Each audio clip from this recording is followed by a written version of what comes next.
I am Jackson360 and it's time to communicate. Listen, I'm your platform partner and this is an official training video on showing you how to recruit in Toastmasters, how to sign people up, how to enroll them the day of. Now, I am a member of Bold Literary Talkers. This video is primarily for BLT. However, if you are not a member of BLT, you still want to watch this video because this training is good for any clubs. It's not club specific.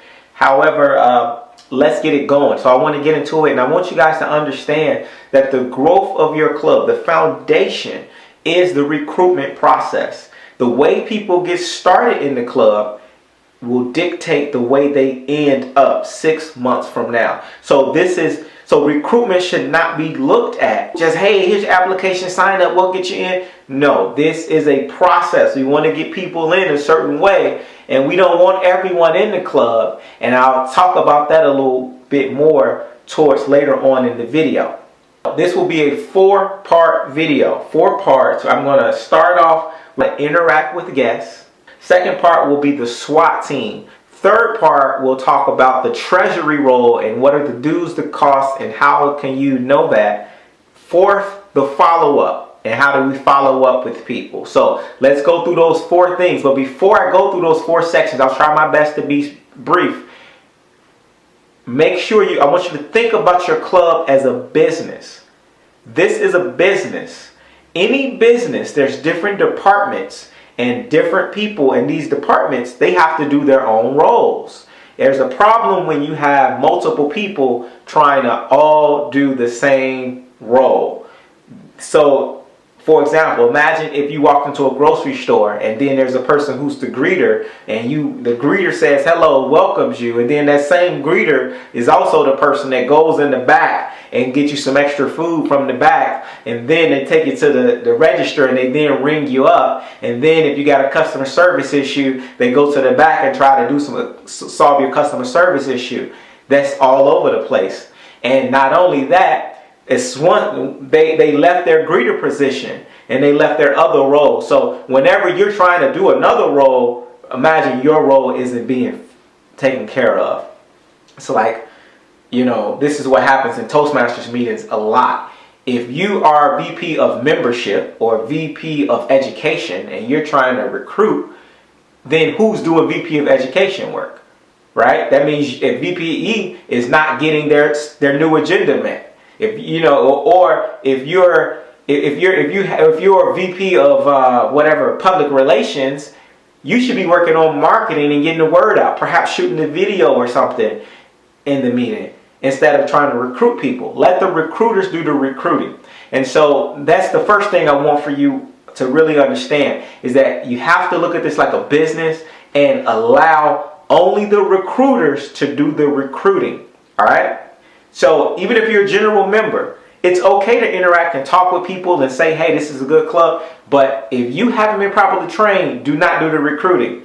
This is how you lose money in the sales business. If you had a business that was worth a couple $1 million and you had a sales department and you also had, customer service, and you have the brand new person trying to sell and talk to your customers, you probably would end up firing that new person because that new person will be costing you sales and costing you your leads. I want you to keep in mind, everyone that comes to your club as a guest, that costs you something, because you guys probably had to pay for a lead. You guys are probably paying some type of monthly membership. Somebody had to pay to post an ad somewhere, even if they paid by their time. Somebody had to go out and recruit and tell people. Someone had to pay a cost to get that person in the room. Then throughout the meeting, we all had to work together. We're paying a cost to put on this display for the guest. So if we put in all of this investment for the guests, why would we throw away the investment by just loosely trying to tell somebody to come in? We want to let our specialists who focus on recruiting, let them go to work. So if you're not in that department, do not try to recruit. Okay? That's very, very important. You should not be recruiting.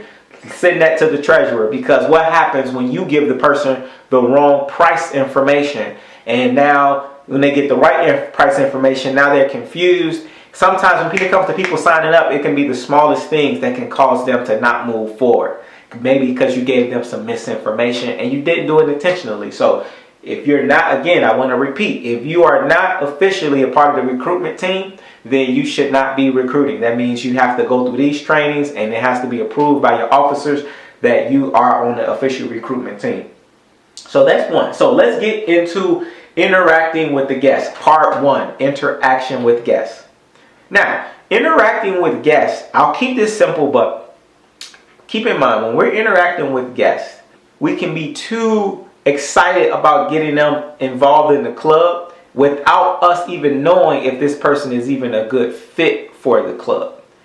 And if you're overly excited trying to get someone in your club and you don't even know if they're a good fit yet and they haven't been qualified, then that makes the value of your club go down.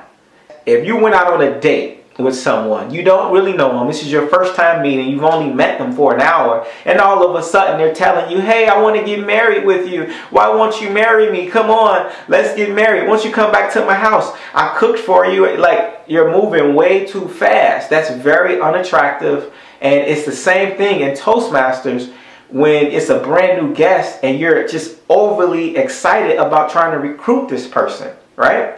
You have to know when you're recruiting a person, first you want to make sure they're qualified.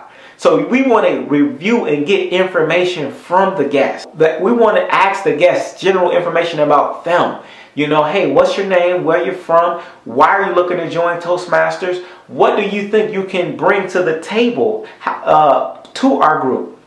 How do you think you can make our group better? Right? You want to ask questions to make them want to prove themselves so they feel qualified to be in our group. Because if no one wants to be a part of something that everyone can be a part of.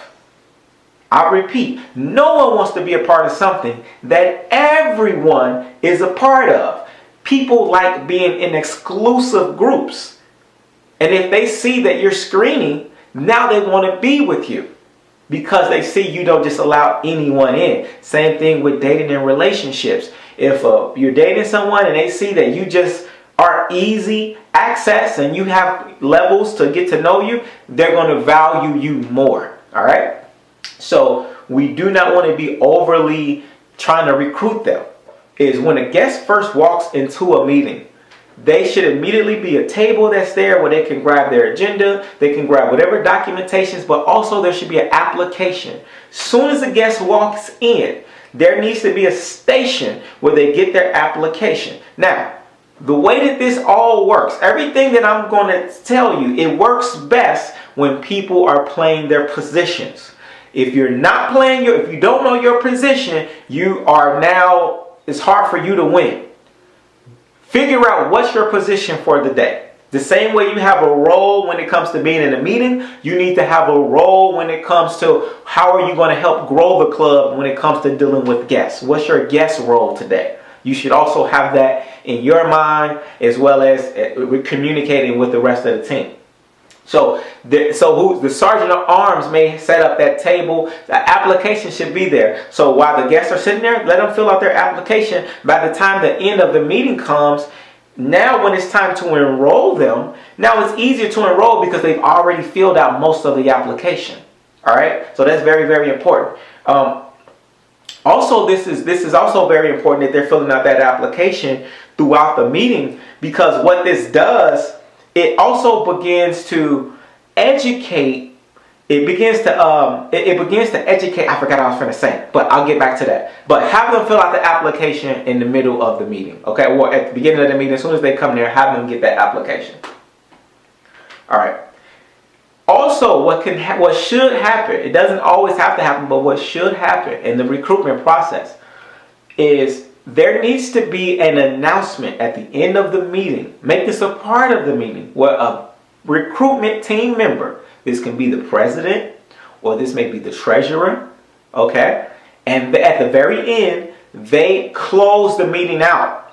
Someone needs to close the meeting out. And by close, I'll go through, this is what a close looks like. I'm going to give you a brief example. The close would be like this. This is a script. Hey guys, so usually when we have these meetings, there's 3 types of people who are here. Person number 1 is a person who is not very interested in joining the group for whatever reason, and that person, you may have a referral. If you're person number one, we just want to say thank you for coming. Second person. The second person, they're interested. They just have a few questions, and if they can get their questions answered, then they'll be ready to enroll and get their journey started. The third type of person, person three, is the person they're extremely excited and they wanted to sign up yesterday. All they need to know is, what is the pay? How do I pay and get involved? Now, we want to welcome you to the team if you are that person. And we're about to close this meeting. Let people know, are you a number one, a number two, or a number three? And then you close the meeting. See, that's called an official close. So now what happens is once the meeting is over, now you can, if you're on the SWAT team, and I'm about to talk about the SWAT team now. If you're on that team, all the SWAT team has to say is, hey, are you a number one, two, or three? And now that guest can say, you know what, I'm a one. Okay, you're a one, so you're not interested. If you don't mind me asking, why aren't you interested? I'm just curious. And then they'll tell you, okay, fine. The key is you want people to feel comfortable with saying, I don't want to get started. Let people feel comfortable about that. All right? And then get a referral. Most of the people, keep this in mind, the people that come to the club usually are not always the best people that you want. The best people are the people who they know that they'll refer. Keep that in mind. So we want to get those referrals. This is why you want to recruit people and get those referrals. If you haven't been trained and you don't know to get the referrals, we're missing out on huge opportunities, right? Because we don't want people to just start up, sign up, and then they disappear. That happens all the time. So this is why it's very important that you have to be qualified and know how to recruit and go through this process. So you ask them if they're number one, if they're number two, if they're number three. Number three is the person that's excited, ready to get started. Number two is the person with questions. Number one is the person who's not interested at all. Perfect. Because now when you're interacting with these guests, they don't feel thirst. They don't feel pressured. Now, I want to say one more thing about this section when it comes to interacting with guests. What really helps when a guest first comes in, okay, you know what? No, we can go to this next section because this goes into the next section, which is the SWAT team. Special Winning Attitude Team. Special Winning Attitude Team. SWAT team. This is the team that's going to sort through the guests. I want you to know this. Professionals sort. Amateurs convince. I'm going to repeat myself. When it comes to sales and recruitment, an amateur tries to convince people. Man, come on, join our club. Why don't you get started? We want you to join the club, man. You're an amateur.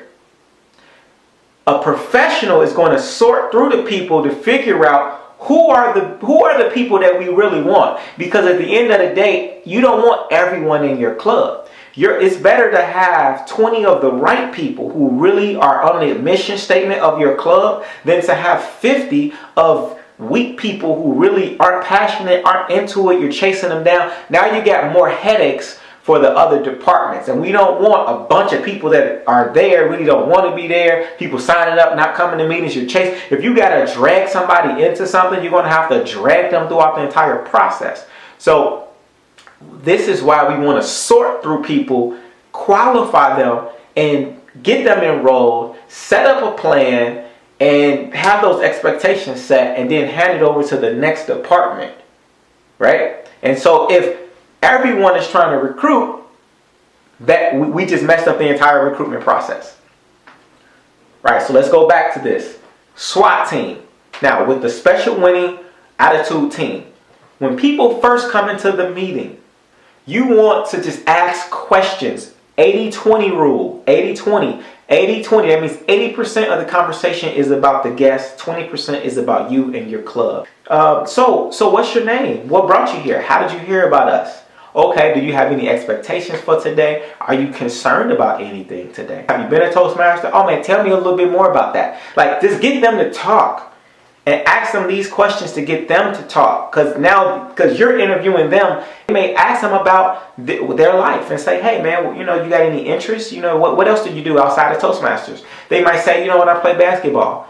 Really, Where, okay, you know what? We got another member who also plays basketball. His name is James. Let me introduce you to James real quick. And you go over there and you say, hey, James, this is John. John plays basketball, man. He's, welcome to be a member. And you know what? Once you guys talk to each other real quick and let them talk to each other briefly, a minute. Hey, James. So now all we're doing is just saying, hey, this is not about recruitment at this point. The recruitment does not start yet. It's just about getting to know each other. It should be no talk about, hey, won't you join our club? Don't talk like that. You're talking too early. That's just like, again, you're going on a date in the first 5 minutes, hey, let's get married. No, don't talk like that so early. Okay? Wait towards, you got to slowly drip that in as they show that they're qualified. Special winning altitude teams, so those are your main goals. Is knowing how to, one, ask questions to see who they are, get them qualified. Also, you're going to ask, the SWAT team is also asking at the very end, hey, are you number 1, 2, or 3? The SWAT team is also handing people over. See, SWAT team, all you guys are doing is sorting. You're sorting the room. You're sorting the guests to say, hey, man, this guy seems cool, or this girl seems kind of weird. I don't know if she's, but so this is why, because see, if you're so quick on trying to get people in, you're missing on figuring out who the hell these people really are. You may not even know. You may have a killer in the club, or you may have a person who's an amazing, like a prince of Zamunda, and you never knew because you never took the time to ask because you were so concerned with just trying to get them recruited. Sort people, okay? SWAT team, that's what your job is, to sort. Again, what brought you here today? What do you see yourself in a year from now? Why do you think this club is a good fit? What do you think you can bring to this club? Give me 3 reasons why you should be a member of this club. See, now you're getting them to begin to explain and sell themselves. We're not selling them. They're selling themselves. And they have to prove themselves to us. Okay? This is the SWAT team. It's also important that the SWAT team knows where the applications are.